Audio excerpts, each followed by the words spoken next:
Mau dikeroyok beberapa negara, Perdana Menteri Anwar Ibrahim mendadak ke Jakarta.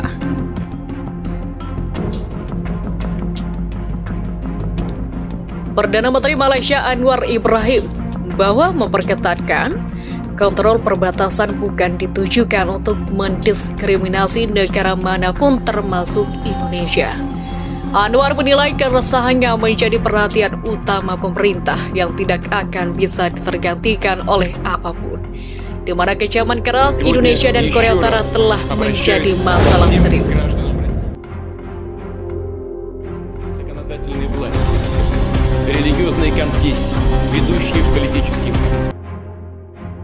Di tengah kekhawatiran atas meningkatnya serangan dari pihak TNI dan sejumlah negara mendadak, Amerika Serikat dan Belanda telah memberikan dukungan penuh terhadap Malaysia baik dari segi bantuan tentara juga alutsista tempur.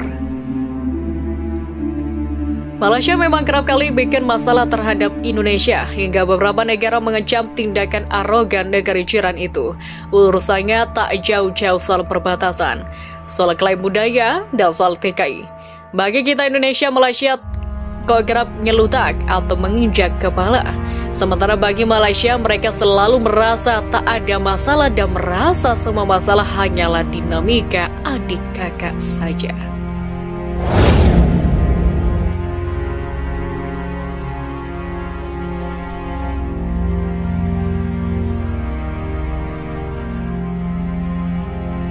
Tak ada masalah, lalu mereka berebut sipadan dan legetan.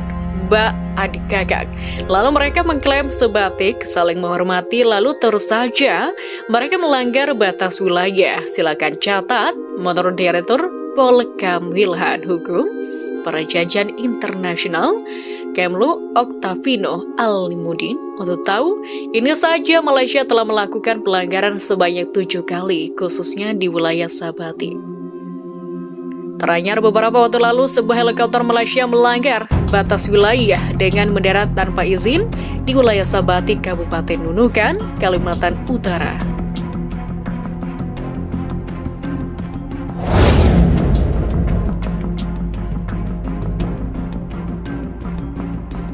Bagaimana tanggapan pihak Malaysia?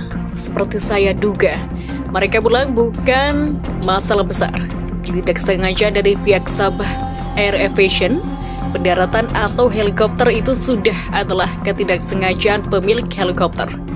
Dan saya rasa bahwa isu perbatasan bukan masalah besar dan bisa diselesaikan dengan baik. Saya pun menyadari secara diplomasi dan militer kedua negara perlu memiliki hubungan yang kuat, ujar Duta Besar Kerajaan Malaysia untuk Indonesia, Dato' Zahrain Muhammad Harizim. Saya sih melihatnya Malaysia ini sedang tes the water, mengetes Indonesia untuk kemudian mengungkit masalah perbatasan di antar kedua negara.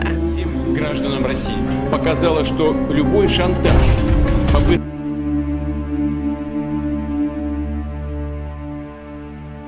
Kasus sipadan dan legetan dulu tahun 2004 menjadi contoh paling gampang diperhatikan.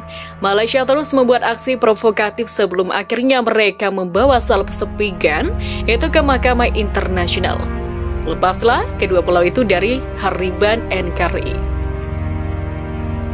Menyalahkan media, ada satu lagi gaya Malaysia berkilah, yaitu menyalahkan media massa Indonesia. Mereka secara implisit menyebut media di Indonesia kerap membuat pemberitaan yang provokatif dan berlebihan. Sejauh ini militer kami mengatakan tidak ada aksi penerobosan media di Indonesia terlalu bersemangat memberitakannya, ujar Dubes Dato' Zahrain. Padahal sudah jelas laporan dari lapangan bahwa ada helikopter milik Malaysia melanggar batas wilayah. Dilaporkan juga oleh Kemlu bahwa setahun ini saja pihak Malaysia sudah melanggar batas wilayah sebanyak 7 kali. Entah dari mana asal kengeyalan pihak Malaysia.